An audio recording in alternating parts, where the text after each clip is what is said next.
ব্যবসা বান্ধব পরিবেশ করতে একদিনে ট্রেড লাইসেন্স দিতে চায় ঢাকা দক্ষিণ সিটি কর্পোরেশন।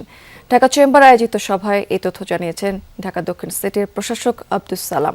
তিনি বলেছেন, বর্তমানে 2,46,000 ট্রেড লাইসেন্স রয়েছে। ব্যবসায়ীদের জন্য ওয়ান স্টপ সার্ভিস চালুর উদ্যোগের কথা জানিয়েছেন ঢাকা দক্ষিণ সিটির প্রশাসক। তিনি বলেছেন, ব্যবসায়ীরা ঘরে বসেই কর এবং ফি পরিশোধ করতে পারেন, সেই ব্যবস্থা করা হবে। ব্যবসায়ী নেতারা এ সময় বলেছেন যে জ্বালানির সংকটের কারণে উৎপাদন ব্যাহত হচ্ছে, যানজটে নষ্ট হচ্ছে কর্মঘণ্টা। অভিযোগ করেছেন কেউ কেউ চাঁদাবাজির শিকারও হচ্ছেন।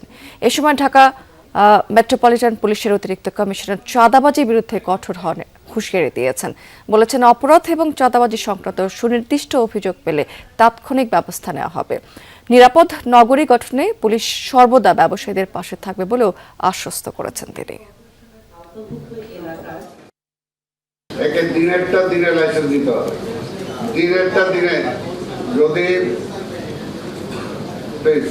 দিনেরটা দিনে দিতে। এই ব্যাপারে আমি আপনাদের সামনে বলে গেলাম, যদি এই ব্যাপারে কোনো ব্যত্যয় ঘটে, যে অফিসার করছে, যে সেকশন করছে, আপনারা দয়া করে আমার কাছে রিপোর্ট করবেন, সাথে সাথে তার বিরুদ্ধে ব্যবস্থা নেওয়া হবে।